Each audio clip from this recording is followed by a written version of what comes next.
मैना धन्या कला का जो चरण लगा वो श्रेष्ठता नहीं दिया।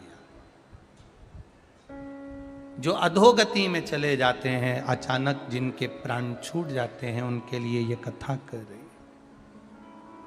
पितरों की 3 बेटियां, तीनों से गलती हो गई।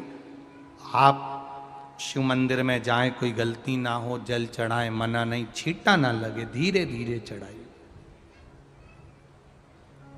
और एक बात अच्छे से ध्यान में रखिएगा, शिव मंदिर से जब भी वापिस आए, जल चढ़ाकर अपना फर्ज पूरा अदा कर।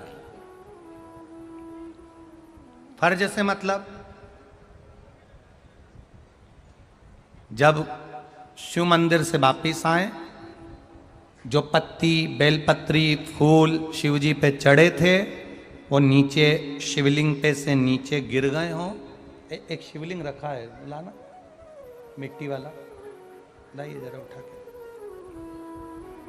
अब छत्तीसगढ़ में कथा चल रही, थोड़ा ध्यान से सुन लोगे एकांतेश्वर शिवलिंग का पूरा वृत्तांत।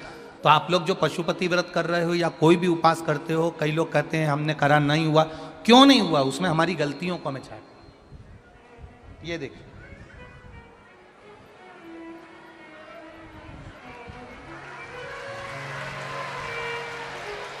अब जैसे ये शिवलिंग रखा है, आपने जल चढ़ाया। अब जल आप यहां से चढ़ा रहे हो तो धीरे धीरे धीरे धीरे चढ़ाएं, जिससे छींटे बाहर ना, यहां तक छींटे रहे ना, जलाधारी तक चलेगा, बाहर ना गिरे। और एक बात का स्मरण रहे, यदि बेलपत्री, फूल, पत्ती जल चढ़ाने के बाद ये सब अगर नीचे गिर जाए, जलाधारी पर गिर गया या नीचे उतर गया, तुम्हारा पूरा जल चढ़ जाए, तुम्हारे पास में चंदन नहीं है, अबीर नहीं है, गुलाल नहीं है, कुछ भी नहीं हो, तो भी अपने हाथ की 3 उंगलियों से रेखा 3 खींचकर और फिर जो माला आदिकादिक भगवान की रखी थी, उसी से भगवान का वापिस पूरा श्रृंगार कर कर फिर वापिस आइए, भगवान को पूर्ण श्रृंगार।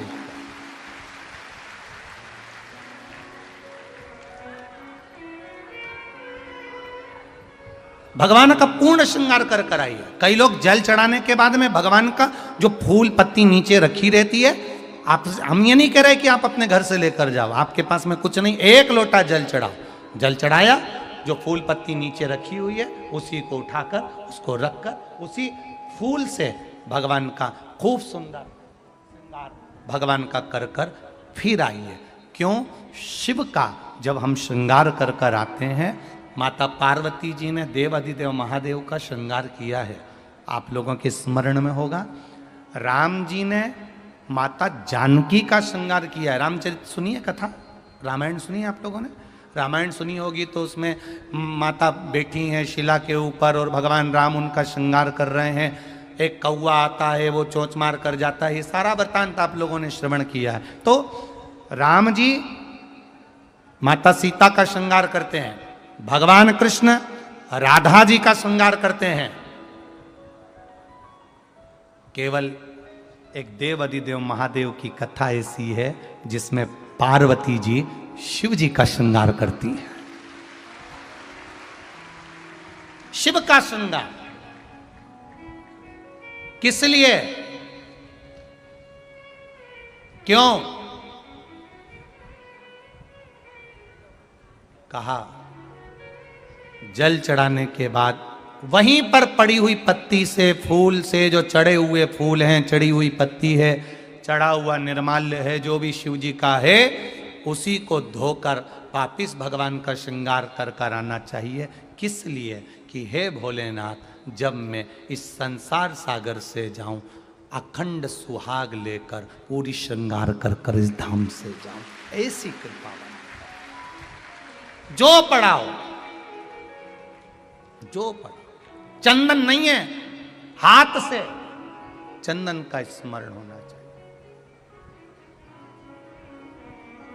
नहीं है हमारे पास लगाने को रोली, मौली, चंदन, जो भी आपके पास में, अबीर, गुलाल नहीं, अपने मन का गुलाल लगाइए, अपने मन का हृदय से दिल से रिझाने का प्रयास। ले जा बाबू, ले जा, दिल से चढ़ाइए। और जब भाव से, दिल से आप आनंद के साथ देवाधिदेव महादेव का आप पूजन करो, उसमें गलती ना हो, गलती ना।